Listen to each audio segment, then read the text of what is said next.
Hello. So I've been looking online through different sources about how, Europeans already knew that there was a continent across the sea. They already knew America was there. They always knew it was there. It's like the most prominent aspect of European, Asian, and African culture is the fixation on the underworld, the land across the sea, America. So anyway, like if you want to find out the truth about it, they do talk about it. Like there are scholars who talk about this. In kind of a mealy-mouthed way, maybe, but they do talk about it. But you got to fork out a lot of money if you want to know. I found this book online. Like the trick is to search for the word antipodes, because that's, like Google and all this, internet searches, it's all about using the right words. So if you type in antipodes, underworld, then you'll get a lot of scholarly information about how everybody already knew there was whole landmass full of people across the sea all throughout antiquity. So anyway, I found this one. It's in a journal called European Images of the Americas and the Classical Tradition. And the ebook, you can buy the ebook, can download it for $601. So you wonder why people are so fucking dumb when it costs $601 just to find out the truth about history. Just to download a free, it's totally free for them. Every PDF costs them nothing. But it's pretty amazing. Anyway, I'm reading this article in that journal called The Other World and the Antipodes by Gabriella Moretti. And so let's see if I can find the top of this. I don't know. I was trying to decide, should I show my ugly face or should I show the text, the screen, but it's kind of awkward showing the text, but also I think maybe sometimes YouTube blurs the image sometimes when I show books because they say it's copyrighted material. I don't know. So I'm just doing it this way. But so the title of this, The Other World and the quote unquote Antipodes, Antipodes, which I called the Antipodes for a while because I had just read it, so I assumed Antipodes was antipodes, but apparently it's antipodal, but it's antipodes. Like the antipodes are antipodal, whatever. So it means the land on the opposite side of the planet. So it's called The Other World and the Antipodes, the myth of the unknown countries between antiquity and the Renaissance. Renaissance by Gabriella Moretti.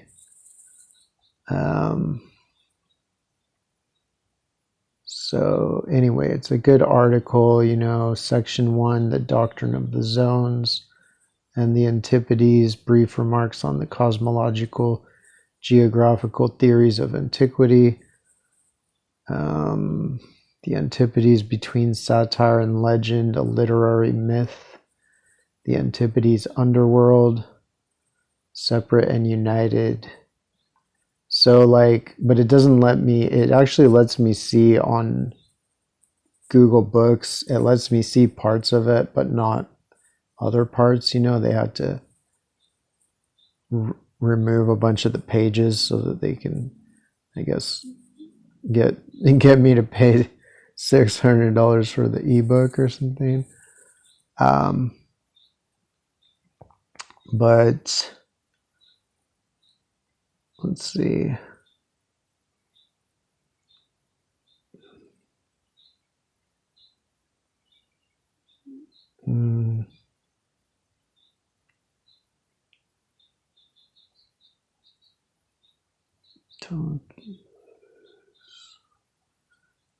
All right, let me see. I'm trying to find a quote that I saw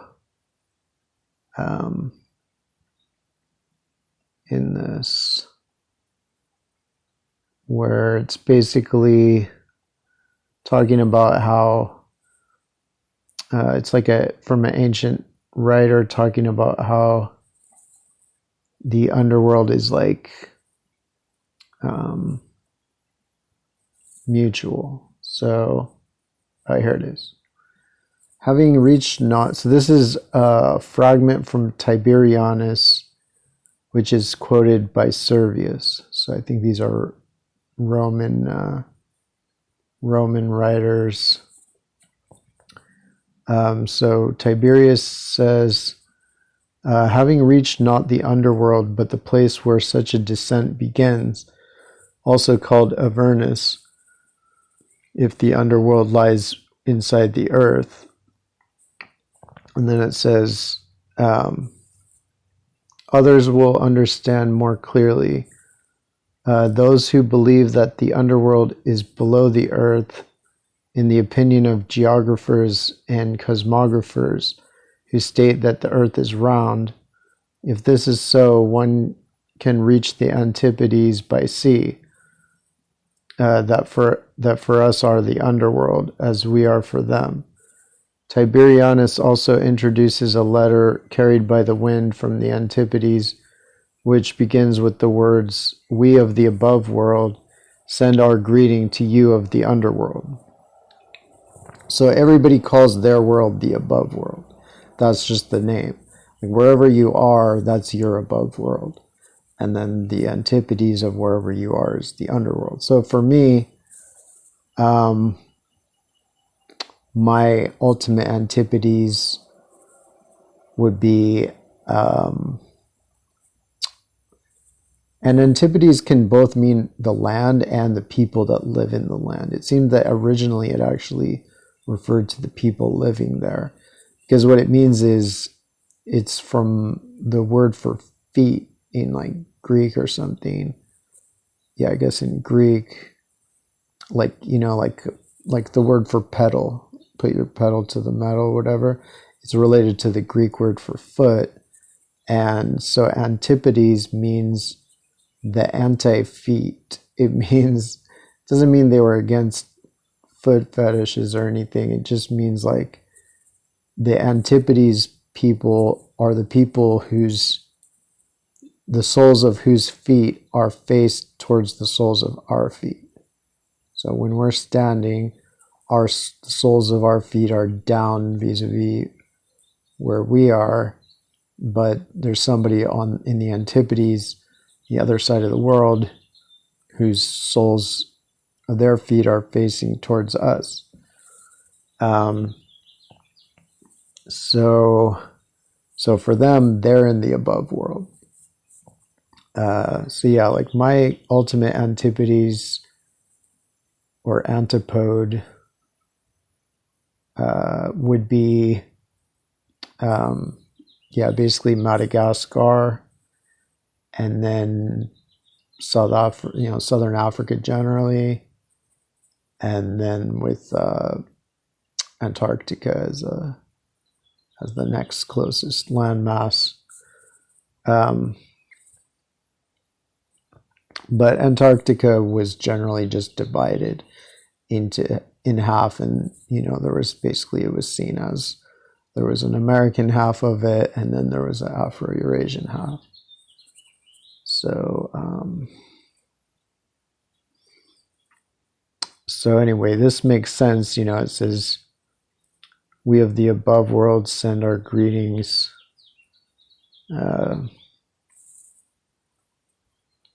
Tiberianus also introduces a letter carried by the wind from the Antipodes, which begins with the words, "We of the above world send our greetings to you of the underworld." So this is basically from America, and specifically from South America to Europe, calling Europe the underworld, because Europe and Asia are like the underworld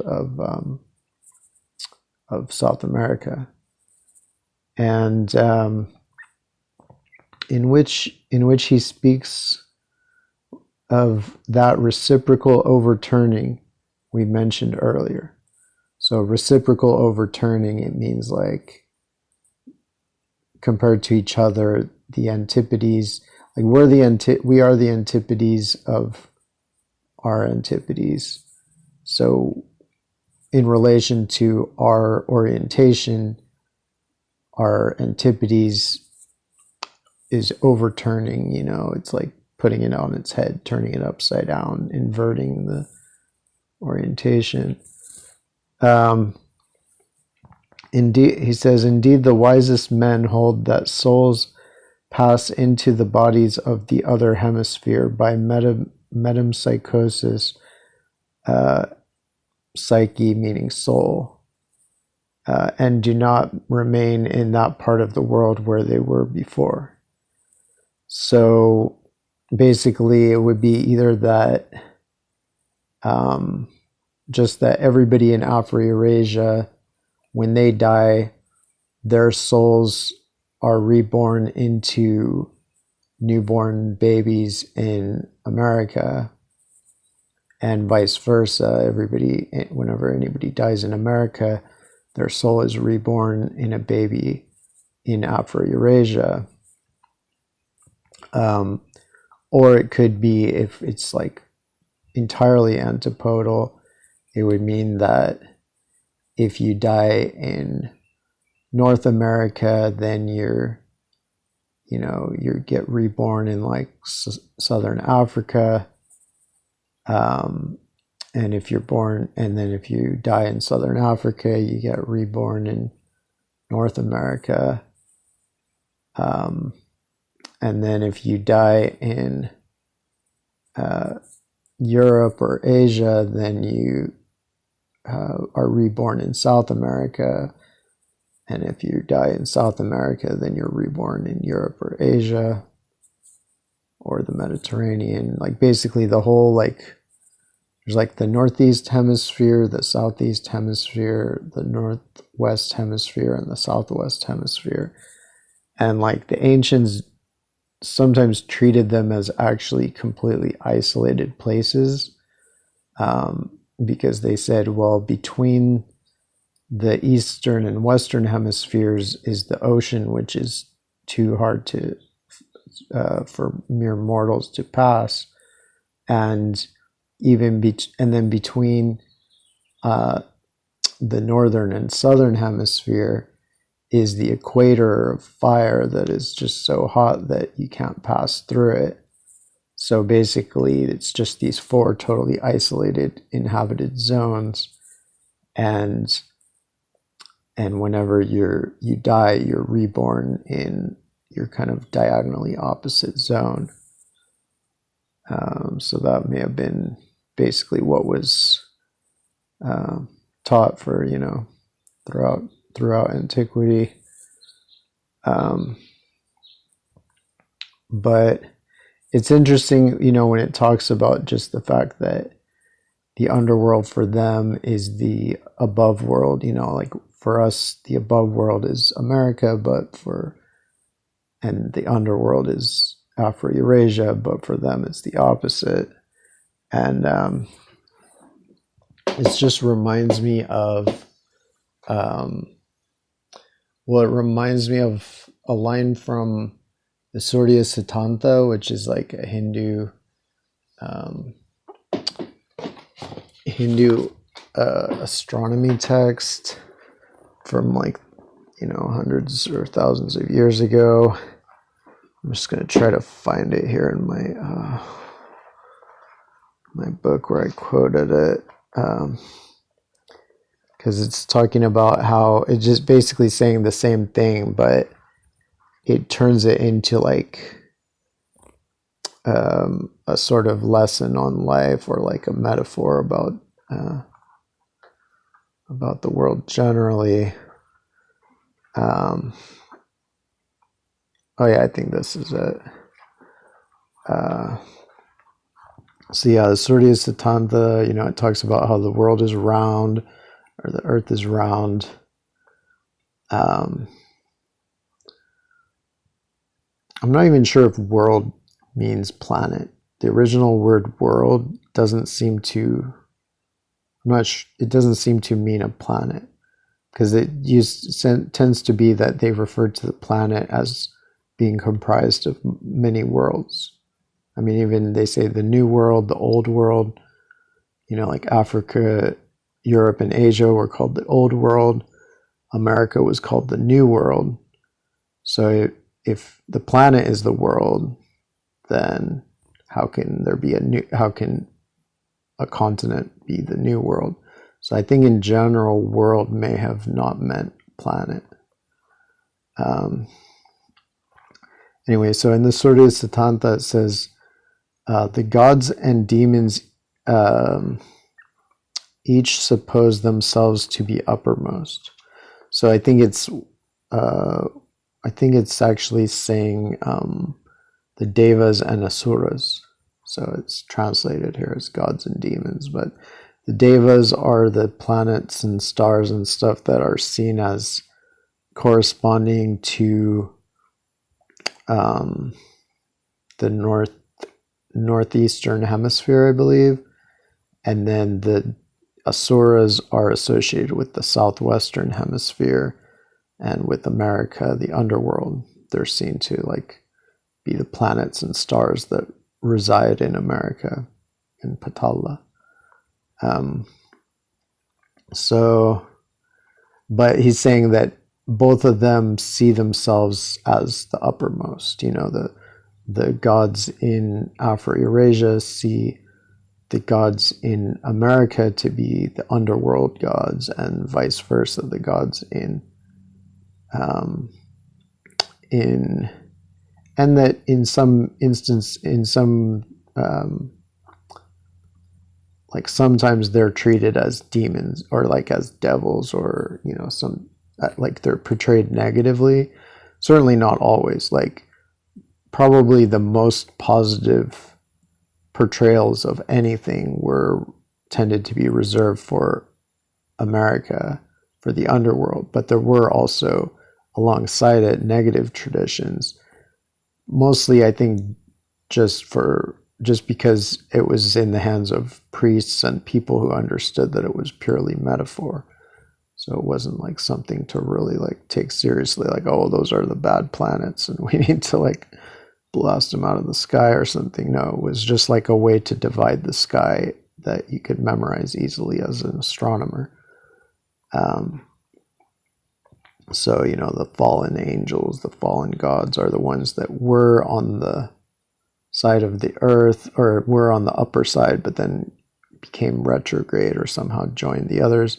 And it tends to be that they switch places all the time, which is why like the Titans were in Olympus and then they went to Tartarus and all that, and then they'll probably come back eventually. So the gods and demons each suppose themselves to be uppermost. So that's similar to what the Tiberius was saying about the Antipodes. The Surya Siddhanta goes on. Others too, who are situated upon the same diameter, samasutrasta, think one another underneath, as the dwellers in Bhadrakva and in Ketumala, and the inhabitants of Lanka and of the city of the perfected, respectively. So I was thinking maybe Ketumala meant Guatemala, but it may actually mean Egypt or something. I think these are generally thought to all be places in Asia, or I think these are all in Afro-Eurasia. So saying that they all consider themselves to be the top of the world. And they are, by their own perspective. You know, like every direction is down on a sphere. And so Surya Siddhanta continues, and everywhere upon the globe of the earth, men think their own place to be uppermost. But since it is a globe in the ether, where should there be an upper or where an underside of it? Owing to the littleness of their bodies, men, looking in every direction from the position they occupy, behold this earth, although it is globular, as having the form of a wheel. So it just shows like there's different ways that it's seen, but even like people knew it's a globe, but they still treat it as a wheel just because it kind of seems like a wheel, and then it's like all the stars and stuff are spinning around it like a wheel. I don't know. So there's a lot of different symbolisms and metaphors they use to represent the cosmology. But another thing this reminds me of is there's a pretty famous or common like Native American, North American expression, I think like Navajo or something, where it says, often accompanied by one of their round cosmological mandalas, which show the 4 directions of the earth. And it says, you know, no one, it says, in the great circle, no one is above, no one is below, no one is in front, and no one is behind. So I think that's all 3 of these, you know, sayings are all from the same basics, original source. I mean, that I think even when Tiberius is saying that, there's might be at least a hint of the same sort of moral statement about, you know, the vanity of man and the ultimate equality of man. So anyway,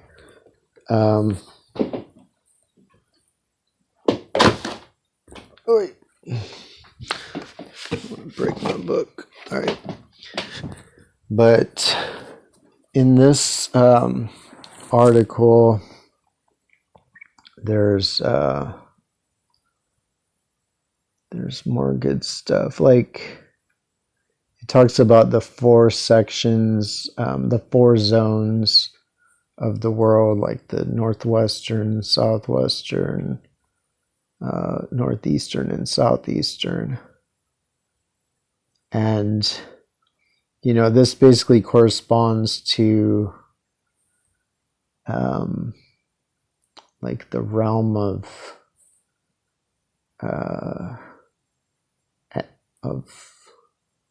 Anu, I think, or I think Anu in the Mesopotamian system, which was, Anu is, I think, supposed to be the north and the east wind. And so he was kind of like the upper world god of them. And then Ea, or God spelled like Ea, it's like the south and east wind, and it was the underworld, leading underworld god of theirs.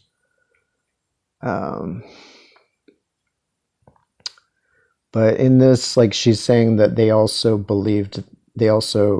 identified Eden as being in America, or being, you know, in the Antipodes, like across the sea.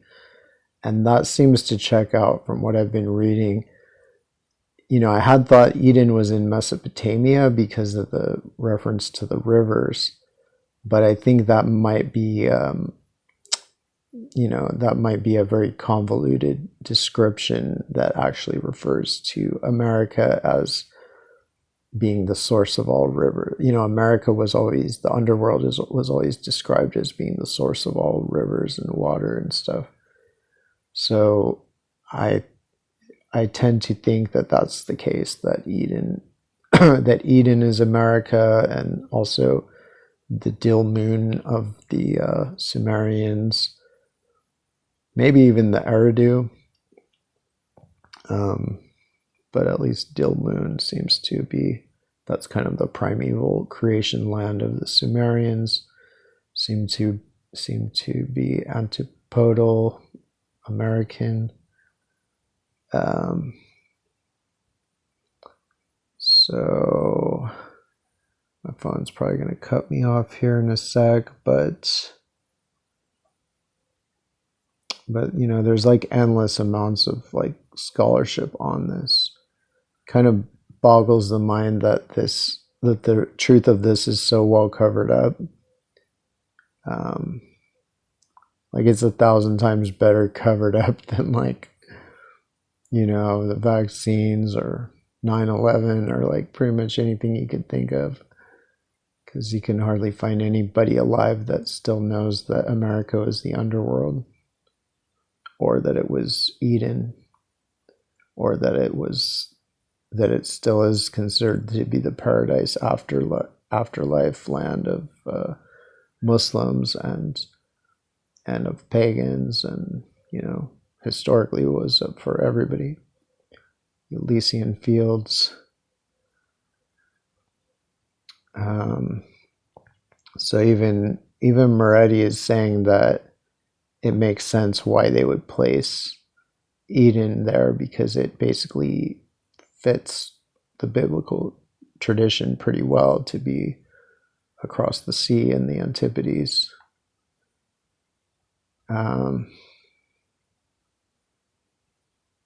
Anyway, I ordered this from the library. Like, I tried to order an interlibrary loan of this. I don't know if that's possible because it's probably a huge book, but here's hoping. Or I might have to go to some kind of university to read it in their library if they let my unvaxxed us in.